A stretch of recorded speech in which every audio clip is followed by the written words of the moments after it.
Welcome to Familiar Territory, an anime podcast hosted by two white dudes who've been friends for over 15 years. Here we talk about the history and influence of anime, as well as review anime new and old. So grab your talking cap and transform into some comfy clothes as we step into a familiar territory.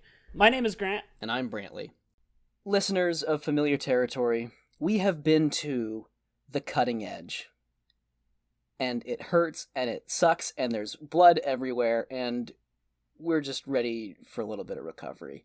For a little bit of background, we just watched the first episode of Magical Girl Sight, or at least as much as we could of it before we had to quit because we were legit gonna throw up. That show was bad, and we didn't have the integrity to stick with it.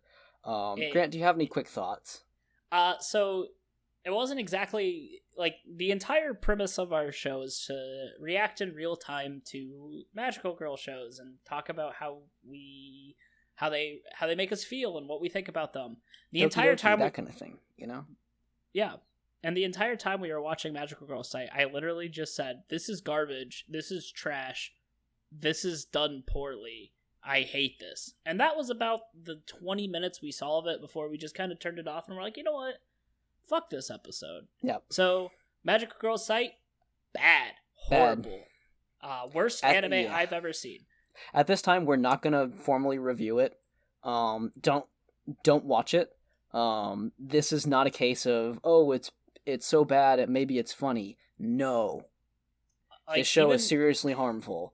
If you can think of a content warning I would normally type into a description of one of these videos, you would need it for Magical Girl Sight, and not in a good way. It's stringently offensive and just puke-inducing. So that's my thoughts. It's bad. And, you know, when Magical Girl Rising Project does edge and dark Magical Girl better, you know you're garbage. All right, So instead of watching some edgy shit, we are watching Tokyo Mew Mew. Also known as Mew Mew Power in the States, which we're not going to watch right now, but you bet we're going to see that at some point. I'm super excited for it because it covers one of my favorite. We will be doing a Maho on Tokyo Mew Mew versus Mew Mew Power, and we'll talk about censorship of early anime in the States. It will be pretty fucking good, I hope. But before that, we gotta watch it. I've never seen it. Have you ever seen an episode? I've seen the first episode of Mew Mew Power, the 4Kids version. You're just a freak! I was a 4Kids kid. I watched a little bit off of Foxbox. The Kids WB animes, I saw those, as well as some from Cartoon Network, though. By the time I was finding anime on my own, I would have been entering the age where I could probably see stuff on Toonami, so surprisingly, I never did watch Mew Mew Power, unsurprisingly, because it was marketed towards a female audience, and at that point, I was very much a masculine-oriented kid who just wanted Kids WB to air Mega Man and T-Warrior more often. Those fucking sluts took it from us week after week. I swear to God, they were going to air it. It was in the TV guide, and they showed an infomercial instead. They gave commercials. Okay, we're here for Tokyo Mew Mew. Yes, I'm sorry for slut-shaming Kids WB. I think it was Kids WB. Anyways, we're here for a good time. Good time. So Tokyo Mew Mew is a shoujo manga written by Reko Yoshida, and it actually has a different illustrator, and it's Miya Okumi.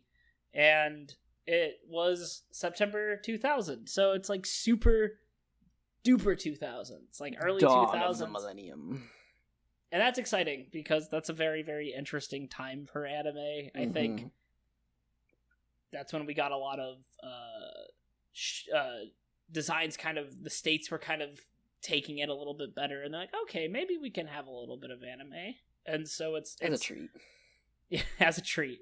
And I think that a lot of people who are into anime that are our age, that are, you know, mid-20s, have seen some of these shows. And I think that even if you're not into anime, I think this is what most people think of anime as, is these early 2000s stylized shows with the giant ass eyes. I mean, anime always has big eyes, but 2000s had a special kind. Yeah.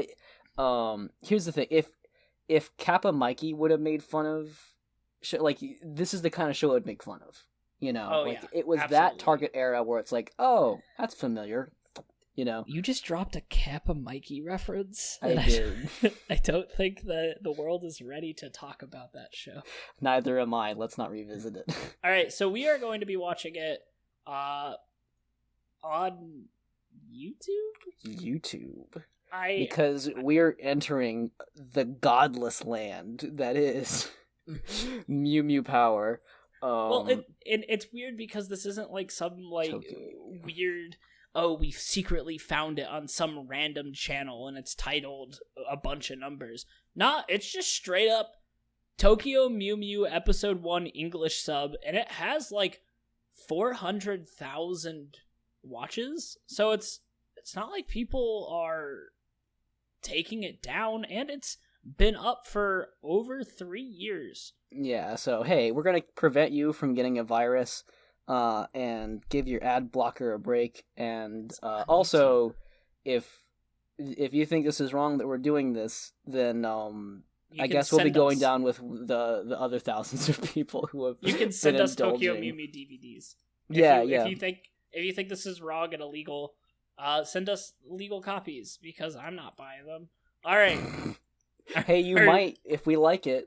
I do know I have some people that I work with who love this show, and they're really excited because it is getting a reboot in 2020, and one of the spin-offs about magical boys is also going to be getting an anime, so that's fun. All right, are you ready to watch Tokyo Mew Mew Episode 1?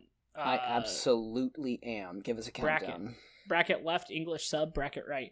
All right. 3, 2, 1, go. The Planet Earth. So we come up to a nice zoom in shot. This is an establishing shot. At least we know where we're at. And it's talking about extinction, and there's a bird drowning in tar. Mm-hmm. And this guy is wanting to take actions to protect the living creatures of the earth. Holy that's shit. Cool. That's some Ninja Turtle shit right there. Here's something fun. When I watched this as Mew Mew Power, as it was adjusted for American audiences, I thought the whole extinctification of animals thing was plunged in as like an educational stint. Nope. That's just here. That's just what the show is about. So we got an opening. It's so far very generic. It's all the characters floating around with their eyes closed and spinning around. Mm-hmm. And you know what? Sometimes that's all you need. Fine. Yeah. You know what? Someone who watched this on YouTube here definitely paused it about 5 seconds ago and did a little print screen and made that their background. Oh, they absolutely did. It's showtime. Apparently. Mm-hmm. So we got some transformation scenes. Yep. Who animated the anime? This is Studio Pierrot, I think. And what did Studio Pierrot do other than this they've show? done plenty. I think they're like a magical girl oriented showrunner. Dude, they've been doing shit since the 80s. Yeah. Oh my god, guess what they did? They did Baby Steps. They did Baby Steps. They also did Boruto. Everyone's favorite magical girl show. And they did Fight On Girls. So now she is talking to her crush who is in the Kendo Club. Man, they love the Kendo Club. They're gonna make plans. Oh shit! Well, that was easy. Dude, do you know what they did? They did The Legend of Korra. They might have just had a part in it. But they were outsourced for Western animation. Which... That's great. Look, she's already got her date. Wow, this anime... This is a nice bounce up. Just kidding, she's dreaming. You know what?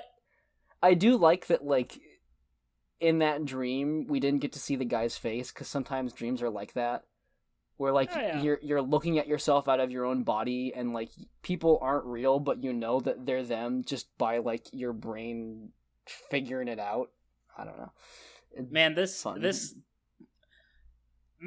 is so already just pure magical girl show with late for school antics, being an absolute klutz. Mm-hmm. And hey, she made it down the stairs. She Sick. did. She forgot. Did she grab toast? She got it. She did not grab toast. There's no time for toast. She already split a ribbon. She couldn't get any sleep. Is this her first day at school, or we'll see. She said she can barely run, but she's holding up. I can be with a smart, good-looking, athletic boy. And so she's going to confess today. Mm-hmm. But she forgot her uniform. I think. Right? Because I would normally assume so, yeah. But she had it like hanging up, so maybe it's just fun. Yeah. I don't know. Botan. Oh, is this Yu Yu Hakusho? Dude, that guy looks like Whoa. he looks like the main character kid from Ghost Stories. He does. She said, "I want this smile all to myself," and girl, I'm with you. Oh, okay, so they're not going to school. They're just going to hang out.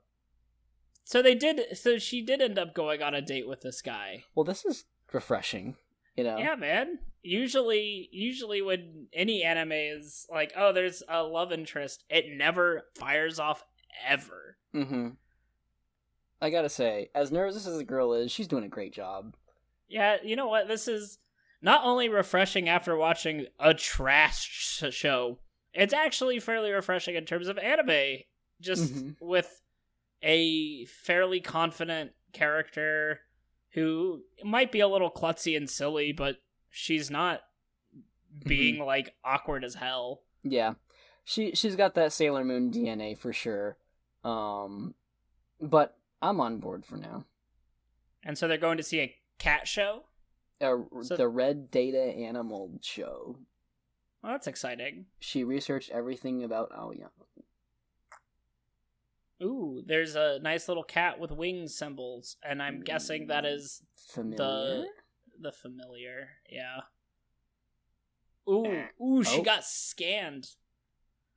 Ooh, that's a... Oh shit, she broke the computer systems. She kept the magnet in her pocket. Oh, so it's an endangered species show. Mm-hmm. What a forward-thinking show. Mm-hmm. You know, I can tell why my friend at my work likes this show, because she's super into animals. I think she has a degree in biology, so, like, that's fun. Yeah. That's exciting. Mm-hmm. It's nice that we have a magical girl show with a more underlying theme than just kind of friends and school and stuff. Yeah, we must protect our Earth from ourselves. Good on this show. Oh my goodness, that was so cheesy. He smiled and it got that little heart frame. This is the perfect level of cheese. Look how fucking happy she is. Yeah. Just constant smile with her eyes closed. They're man. Scanning her DNA. Look at this. That guy is straight from Yu-Gi-Oh! It spells Gak. Wait, and they see there's a T at the end. They're like, oh, it's Gacked. He just plunges into the ceiling and starts singing. Oh, dude, he's doing the standard anime arms behind the head pose. What do you think he's doing with his hands? Scratching his neck? Interlocking them, but his mouth started moving before he started talking. Yeah. Oh no, what's going on? And he wants to discuss it further. That's fun. If this, see, this is what happens when you perfect the stairs. You just take it on a branch. Oh man, Dude. now he doesn't want to talk to you about the animals. Oh no, He's no, gonna go grab me. Okay. he's gonna go get the juice. What a He fucking. comes back with a podcast microphone. Let's talk about animals, Mm-hmm. man. You know what? You killed her. Oh. God, this show is just fun. Mm-hmm. It's goofy and silly and refreshing from what happened. Mm-hmm. So she found a giant pink castle in the middle of the park that her and her boyfriend came to, Mm-hmm. and she's being scanned by one of the side characters from Yu-Gi-Oh, and they want to. She's part of their experiment, Mm-hmm. and that the cat thing with glowing eyes is staring at her. Mm-hmm. Are they just okay? So they're not even going to try and be like, "Hey, do you want to become a magical girl and save the world?" It's literally just, "Hey, you are going to be Mm-hmm. a magical girl, Yeah. and that is our prerogative. We need to save the world, and we don't have enough time to convince you." I do like that Aoyama-kun is just a chaotic bitch. He got 2 drinks in a row before pulling one of them out. Oh, Jesus, that could kill him. He almost got crushed by the vending machine. He almost went to got get turned the into a juice from. statistic. Holy shit, bud. So now she's in the dreamscape, the bubble dreamscape. Oh, there's a cat. She's been Just hit by mercury bubbles. This was what Sailor Mercury is working up to this whole time. Dude, she stops using that attack because that attack sucks. But she has a straight up cat in this dream sequence that she has, and it entered her chest. Oh, Like, the cat went inside me. It sure did. It very much just phased into your body. Yeah. Somehow it Put feels one side nice. of the hand under the clavicle, and then kind of like stick your arm in, step on the ribs, pull yourself through, and all right, it's possession time. I like that. I like that she was like, "Oh, it kind of feels nice." She really was not freaked out by a cat just being absorbed into her body. Yeah, I mean, when you're like a middle schooler, I feel like you're just waiting for something like that to happen. Dude, like, I'm when do I waiting get my for superpowers? I'm waiting for that every day. Mm-hmm. I like, man, maybe today's the day that I learned how to shoot lightning from my hands. Oh, please spray on her after the I hope earthquake. so. He's been waiting with her for 3 hours and didn't call the paramedics. Hey, this girl I'm on a date. Shit. He was thinking about the animals, man. He wanted. He just now got back. So the date was ruined, but you know what? She's very embarrassed about it. Dude, you passed out from an earthquake. I guess she thinks she fell asleep. Mm-hmm. Dude, he does not hate you. He didn't tell her about the vending machine. He doesn't know that. She doesn't know that he almost got crushed. I know. So she's talking to her friends who are worried that she ruined the date and that she won't get a boyfriend. You're gonna have to go back and get that one. Oh, I am, yeah. Group chat messages. So she is now like, she's on the rebound. Yeah. Because I fucked up the date, I can talk to him about how I fucked up the date. And you know what? Work it, girl. Ichigo, you got this. What are all these girls here for? Probably Aoyama-kun. He's probably in a kendo match. What? Man, look, they're swinging something around. The vase. He's so popular. Mm-hmm. There's literally 100 girls outside the gym. Mm-hmm. Wow, look at the Dragon Balls! Whoa, there's so many. We can make so many wishes. So they can reach nationals. I wish to save the animals. I wish for Aoyama-kun to be my boyfriend. No, I want that wish. And then he just gets cloned into 1,000 versions of himself. Which animals are saved, show end. Yeah, that's what I was gonna say. If there was 1,000 Aoyama-kuns, I don't know how to say his name. Then the animals would be saved. Mm-hmm. The subtitles put in a little like ooh, like a little emoticon face. She's gonna land on her feet. No, she's gonna use her reverse color power in order to then land on her feet because you totally. She's got all the powers of a cat. Do you think that she'll start knocking shit over without reason? I hope so. Man, like, here's the weird thing about this show. It has some, like, also the fucking music of this show is god awful. It really is. Yeah, it's penis music. I don't know. I don't think it has quite as many sound effects as to get into that territory, but it's definitely like it's in the genre of penis music. Yeah, it's as improvisational as music can get. But she just said "nya" at the end of her sentence. But anyway, what's weird about the that's show... actually perfect because that's like the best covert thing a middle school girl could start doing. Yeah. She just ate the fish. Like, with her mouth. I mean, obviously she ate the fish with her mouth. She grabbed it with her mouth.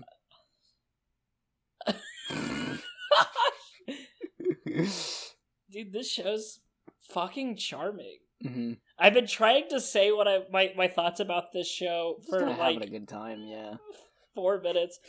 But I think one of the interesting things about the show is that I know it's popular, and I know it was a big thing in the early 2000s, but I don't think it's used too much in terms of, like, I it seems super unique, and I can't think of a show that, like, took this as influence. Like, I'm sure there is influence, but it's super its own thing. Yeah, it doesn't have much of a cultural footprint, it feels like. Or should I say pop print? That was good. I haven't... Mentioning that, I don't know if the furry community is necessarily taken to this show either. Well, because it's not really furry. Yeah, they've just kind of got their costumes. Yeah. But I know that this is what is it called in Undertale? Mew Mew Kissy Cutie. Yeah. I'm sure that that's a reference to this show specifically. Mm-hmm. Especially because didn't they redo it in like the 2011 and everyone hated it? Might have. I don't know if that's true, but there is that joke in Undertale. Mm-hmm. That this show was made for one joke to be made in Undertale, and that's it. So she came back to the castle where she got her powers, and she's wondering why she has cat-like reflexes. They love that negative effect. Mm-hmm. Yeah, she keeps getting put into the Luigi negative zone from Super Smash Bros. Brawl. Sometimes it'd be like that. This is before they realize that Smash Final Smash. See, this is what it inspired. It inspired Masahiro Sakurai in designing Luigi's moveset for Super Smash Bros. Brawl. That's fair. Man, it's him. What is Aoyama-kun doing over here? Wow, he's looking for her. Man, this is he? Is he a bad guy? Does he not want to save the animals? No, Does he actually I'm pretty sure he's not a bad guy. That's a jellyfish. That's a jellyfish. Oyama-kun doesn't want to save the animals. He just wants to eat all the animals that are going extinct before they go extinct. He's just an incredibly eccentric billionaire. Gourmand. Yeah. It's like, I want that. Oh, possess that rat. Oh no! That was really. Oh shit! Rat got big. But you know what kind of animal takes care of rats? Cats. Yes. And humans as pets. Yeah. Oh, that is like doesn't look like a rat. Yeah, that is that's a Yu-Gi-Oh monster right there. It's got a long neck. Damn. It's a giraffe. Aoyama-kun just got wiped out. Whoa! Aoyama-kun just... Oh no, it's not Aoyama-kun. It's the guy from Yu-Gi-Oh! Oh no, it's the... What's that one show? It's French-Canadian. and it has a blonde-haired cat boy as a character. Oh, is it Miraculous Ladybug? Is this Chat Noir? Yeah, Chat Noir. It's 100% him. I've never seen the show. See, we've just been walking back that cultural footprint thing ever since we brought it up. You're absolutely right. Tokyo Mew Mew is actually the most powerful show. Also, I like how he pushed her down. Just like, go do it. Mm-hmm. Her name is Ichigo? You're special. Take this. Ow! Oh, she can catch it now. Oh, gosh. Is he just throwing Sailor Moon's moon discus? Is she dead? Is she gonna die? Just gets hit with it. Disintegrates. Her heart is calling out to this weird energy. Mm-hmm. Mew Mew Strawberry.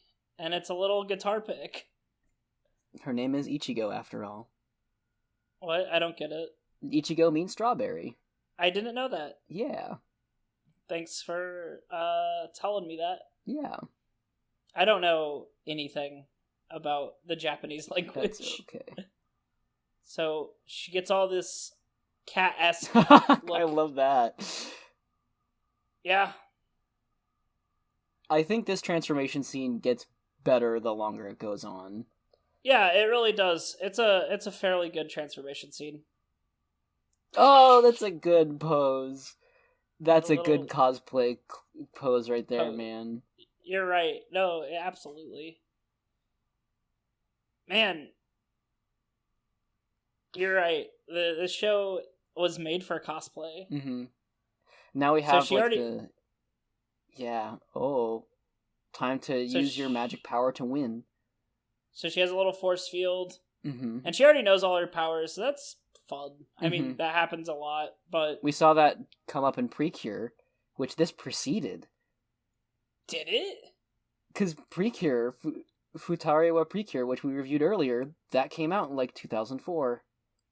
Man, and I was surprised it wasn't earlier. Yeah, me too. We are just proving ourselves wrong, man.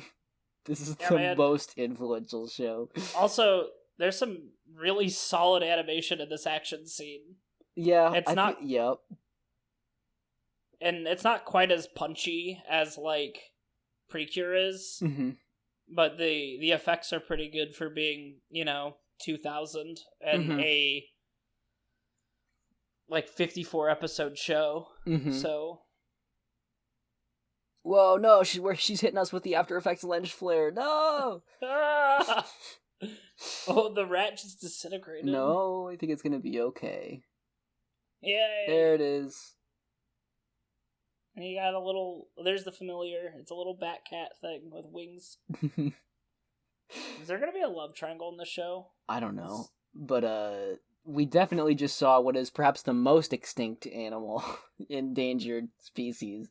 That little familiar thing, whatever it was. Guarantee there aren't many of those around here. Don't cry. Well, you're the chosen one. That's all Anakin wanted to hear. Dude, this guy's outfit is just goofy. Why does he look like he's from, the Revolutionary War? Because he has to be the opposite of Action Boy. He burnt his hand and now he can't move it. And so he joins the American Revolutionary War because he can no longer be a merchant. What am I referencing? Is that Johnny Tremaine? I don't know. Let's go. What's going on? It is. That's what I was referencing. Okay. Just in case you wanted to know. Okay, now I know. Alright, so... This might have been a vastly different first episode than the one that I saw.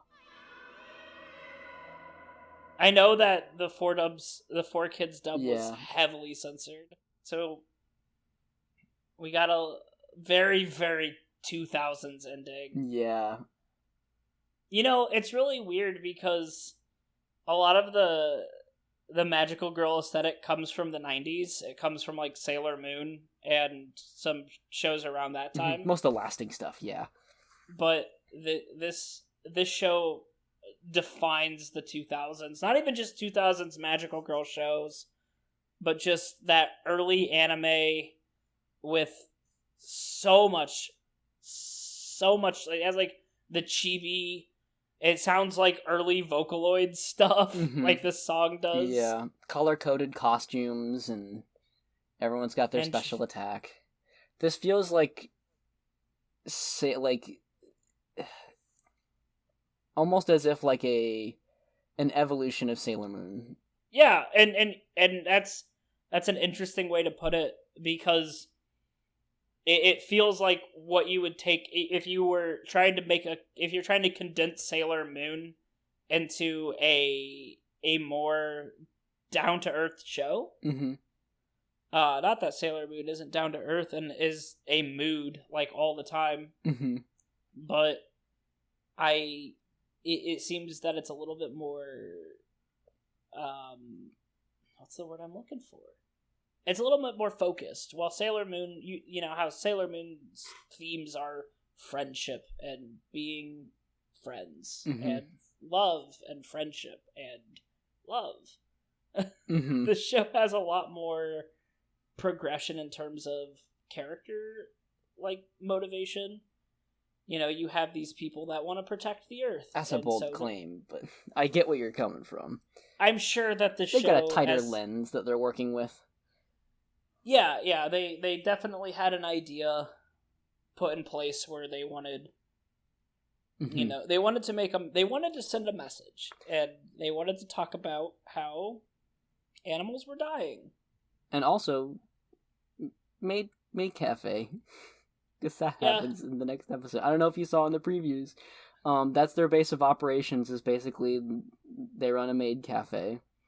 Oh, you know, that's a thing. Hold on one second. I'm curious. Yeah.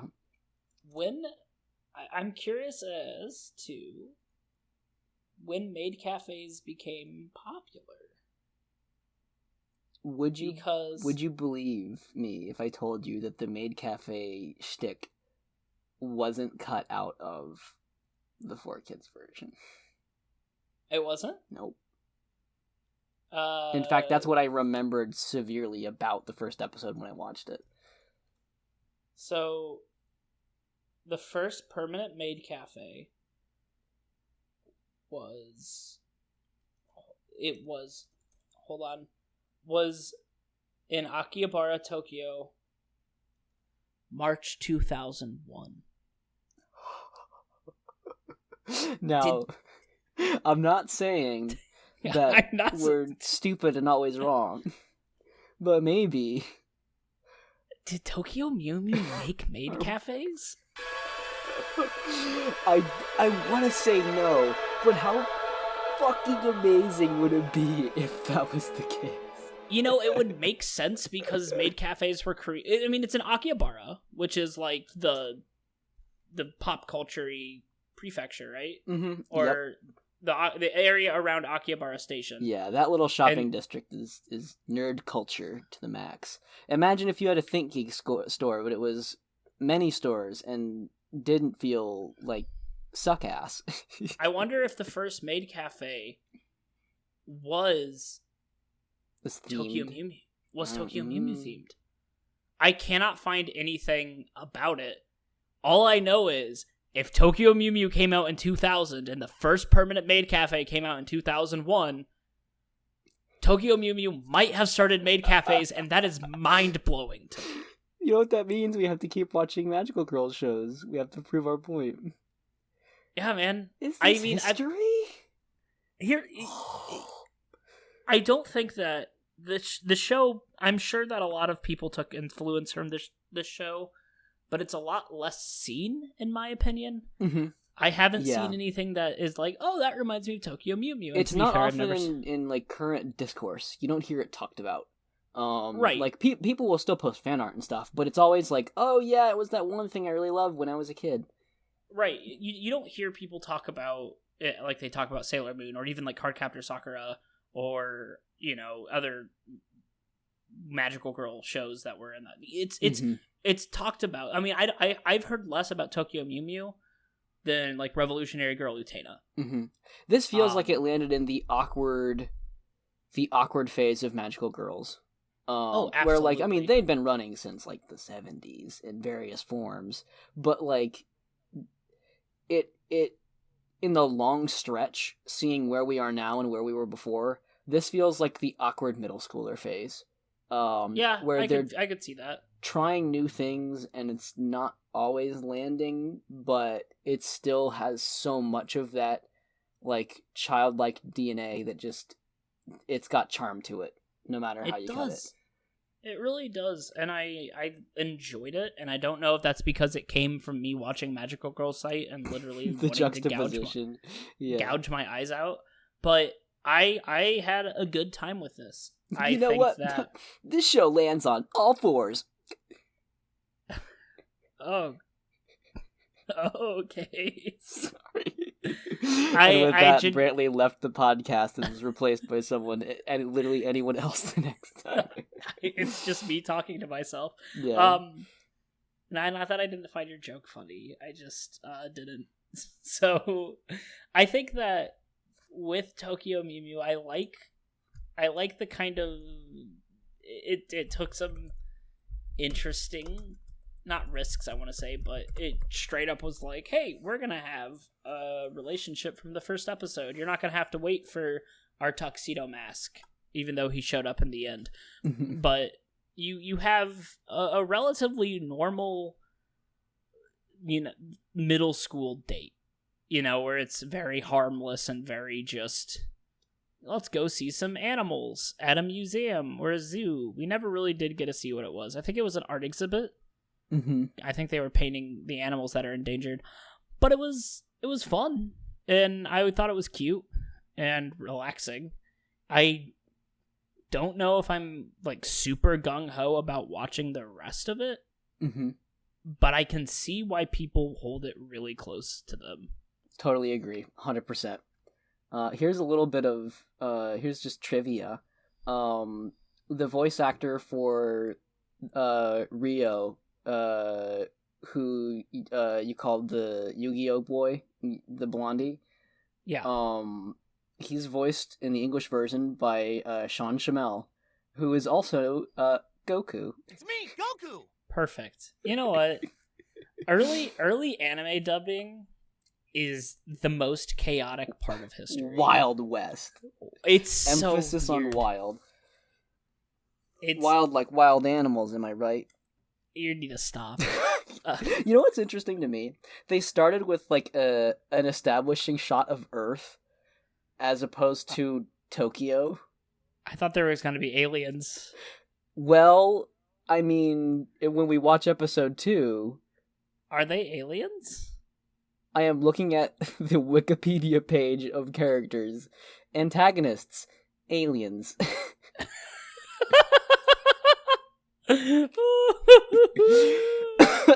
I love it. This show hits hard, and I probably won't finish it. I might. I don't know. I think if we do a Maho, we should just do first episode to first episode. I think it would be more interesting if we get this one out fast. Though I think I'll probably watch the rest of it at some point, just because it's like a turn your brain off and enjoy it kind of show. Oh man, dude, every time you say, hey, I'm gonna watch this show, do you want to watch it with me? I say yes. So well, then I'll refrain from saying that, and I'll let you opt in if you so desire. I probably would. So do you have any final thoughts regarding it in terms of what you think about? What was your favorite part? What was your least favorite part?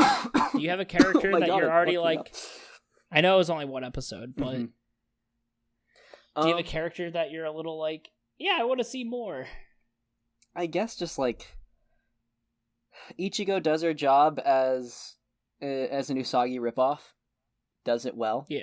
I like that the show starts off with her kind of already succeeding at some stuff, which makes sense. Like when I think of like middle school romance, I feel like so much of it must just hinge on having things to talk about and being energetic enough to keep it up. Dude, It's been a long time since I've been in middle school. And so whenever I think of like these anime protagonists that are like clumsy, sure, but they're also upbeat and happy and just like raring to go, and they're always like, oh, no one's gonna love me, it's like that is hard for me to believe, because you're just a ball of energy and fun to be around, according to everything else you're doing in the show. She is definitely a fun person. If I knew someone who was the human equivalent of cartoon slapstick, I'd probably be friends with them forever. Well, you're in luck. Cut your Netflix subscription. Just hang out with Ichigo. Yeah, I mean, it's entertains you. And that's always fun. It's kind of the reason that I think Sailor Moon is all popular as well, is that when you put your protagonist and you make her fun and high energy, that's not to say that like all characters have to be high and fun energy to be good, interesting main characters. Mm-hmm. I mean, like Sailor Mercury is absolutely adored by so many, mm-hmm. and she's not high energy. She's fun and confident and smart, but I think that there is something that's just attractive about having this main character who is just goofy. Mm-hmm. And you're like, oh, I can kind of relax because this character is making things seem fun. Yeah, the aesthetic of being just a nice, fun person is something that you start missing out on as an adult, where like adult media is all focused on making these big dire points and being extremely serious. And even like I would say like in Western media, growing up, the cartoons I watched never really felt like strong feminine characters were allowed to be that. It felt like more often, if they were a goofball, then it was kind of like, it was kind of miserable for them. Like they're constantly kind of getting kicked around. Right. Or they were the butt of the joke. Or otherwise they had to be, prim and proper or no sense of humor, kick butt types or that kind of thing. It was a far cry from like your Usagi types and your Ichigo types. So right. Not having that in my life, growing up, watching mostly like masculine marketed stuff anyways, it's a fun little like niche I get to dig into now. It's a nice treat.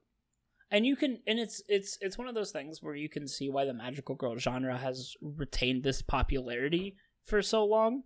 Mm-hmm. And it's because of things like this. And you can also see why people like to make it a little darker, a little edgier, because they like the idea of the magical girl characters and they want to put that into new territory. Mm-hmm. And it's not always done right, but I appreciate it when it is done really well. Mm-hmm. Yeah. It's stuff like this that really, it kind of like not encourages, but like validates the existence of the darker stuff. Because it's like, hey, we've got this nailed. We have a formula for just making a fun show. So now we can go out and experiment with other things. No, absolutely. So I think that if you are looking for something to kind of keep your mind off of all the sadness in the world and you want to just kind of relax and watch some goofy good time shows, I think Tokyo Mew Mew is a good place to start. Solid pick. Yeah. All right. Well, thank you for listening to this episode of Familiar Territory. If you liked what we do here, you can like, comment, subscribe, and we do really appreciate comments. We've gotten, I think, one as of this time, and it really did make our day to read through what someone thought about what we talked about, and I really appreciate it. So if you want to, give us a like, give us a comment, give us a subscribe, or don't, because we are not your dads. But if you need dads, head up to Cafe Mew Mew, talk to Rio and Keiichiro. I think they could use some friends.